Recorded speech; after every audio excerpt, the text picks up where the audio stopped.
So the New York Knicks gave up 127 points to the Miami Heat tonight. Very unfortunate performance defensively. The offense, once again, was good. It wasn't the issue. The Heat, they just were hitting a ton of threes. They had open looks. They were getting inside. I mean, we just had no answer tonight for Jimmy Butler, who finished the game 35 points, 11 of 19. You also have Tyler Hero shooting 8 of 13. Gabe Vincent, 8 of 12. Bam, 5 of 11. Struce, whatever his name is, 4 of 5. Lowry, 5 of 9. So, altogether, the Heat shot 57% from the field and 57% from 3. So, when that happens, good luck winning that game, right? Overall, I mean, we've seen the Knicks at their best be one of the elite teams in the league, getting after you defensively, going in transition, pushing it up the floor. Josh Hart, credit to that. He's improved the bench. But IQ tonight, he didn't shoot the ball well. I mean, I think he was like 1 of 8. Let me see. So quickly was, IQ was 1 of 8. Brunson also had 5 turnovers. It wasn't a crisp performance. I mean, I was super impressed with RJ Barrett, who had 26 points on 8 of 13 shooting. He was super aggressive. He also caught and shot the ball well in his rhythm. Julius Randle, on the other hand, 7 of 16.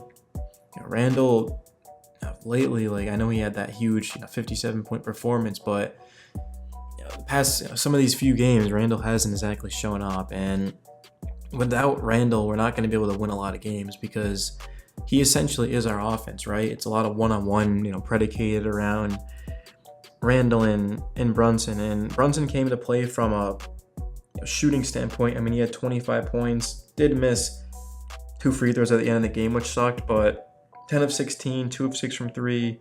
Brunson overall, if it hadn't been for those 5 turnovers, would have had an A performance. But, I mean, I don't know. Defensively is kind of the thing, though, for Brunson is the Heat, they went after him tonight. And obviously we can't replace him, and I mean that in the sense of we can't just miss Brunson on the team because he's just too important, so we're going to have to live with that. I mean, a lot of people, they look at Brunson and, sure, he's an all-star type of player, but he is one of the worst defenders on our team, and the Heat took advantage of that. So Quentin Grimes was great, 6 of 10 from 3. He only took 1 shot last game, which was played 21 minutes, but Grimes was super aggressive. In this one, the Knicks were actually looking for him at one point because he was just heating up. Mitchell Robinson played 25 minutes, had 10 and 8, was super aggressive early on, 3 blocks. Wasn't able to get in, though, down the stretch of this game because the Knicks were just, I don't know, I guess they just didn't really want to roll with him. But, Isaiah, 19 minutes, 2 points, 2 rebounds, poor performance. Josh Hart played well. Honestly, I mean, the bench, I wouldn't say, played well necessarily, but I don't know. Josh Hart is just, he hasn't really had a bad game for the Knicks. I mean, the bench overall, I'm trying to check to see what happened, but, the Heat's bench was definitely better. I mean, they got 11 from Struss. They got 14 from Lowry, and those two definitely hurt us, especially from a shooting-wise standpoint. 5 of 8 from 3, and then, IQ, Toppin struggled. IQ 1 of 8, Toppin 1 of 5. So the Knicks, they did shoot 40% from 3, 51% from the field, but just because they had 6 more turnovers and defensively didn't really lock in. I mean, the Knicks had to earn their buckets too. They hit some really difficult shots, but give credit to Miami. They've got a tough team. We did win the season series against them, so I'm not too concerned. They got one, it's whatever, but the Knicks right now are definitely in a slump, and we've seen them turn some bad losses into bad weeks, but that just shouldn't be on the table right now because the Knicks, they could be on the verge of falling out of the 5th seed, and once you get to that 7th seed, you've got to go in the play-in, and even if you're the 6th seed, you still have to play the 3 seed, which right now would be Philly. So in a 7-game series, the Knicks would potentially have to face off against the MVP and Joel Embiid, and then they still have James Harden, Maxey, Tobias Harris. DeAnthony Melton is a pretty good role player. So the 6th series is the type of team that we definitely don't want to face because Mitchell Robinson, I know he hasn't been in foul trouble lately, but against Joel Embiid, I mean, him and Isaiah just would have no chance. And we might have them beat in other areas, but just because they have Embiid, they have a superstar and MVP type of player. a top 5 player in this league. I mean, the Knicks got some star power, but hanging with Philly just isn't something we want to do right now in the first round. So keeping that 5th seed is going to be crucial because that would set up a potential first round with the Cleveland Cavaliers.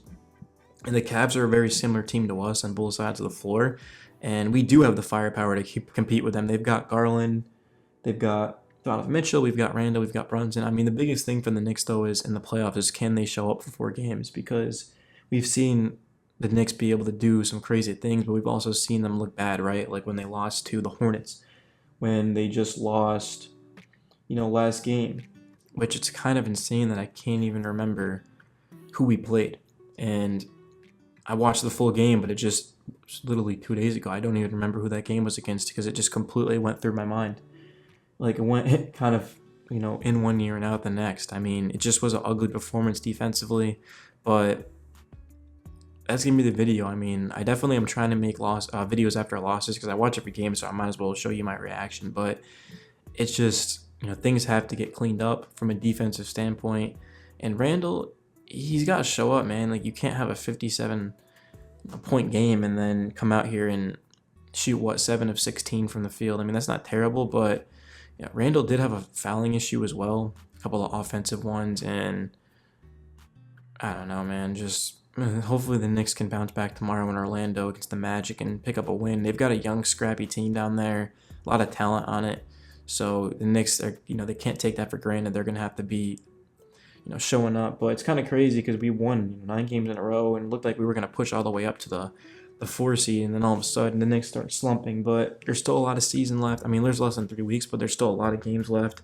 And Knicks definitely are gonna have to lock in because a couple more losses, and we're gonna be talking about going to the play-in. And to that point, that's just somewhere we don't want to be because the Knicks, we don't know what version is showing up. So in a 1-game thing, the Knicks don't want to be in that situation, man. But it's your boy Knicks Daily. If you enjoyed the video, drop a like for the algorithm, subscribe if you're new. Until next time, my friends, peace.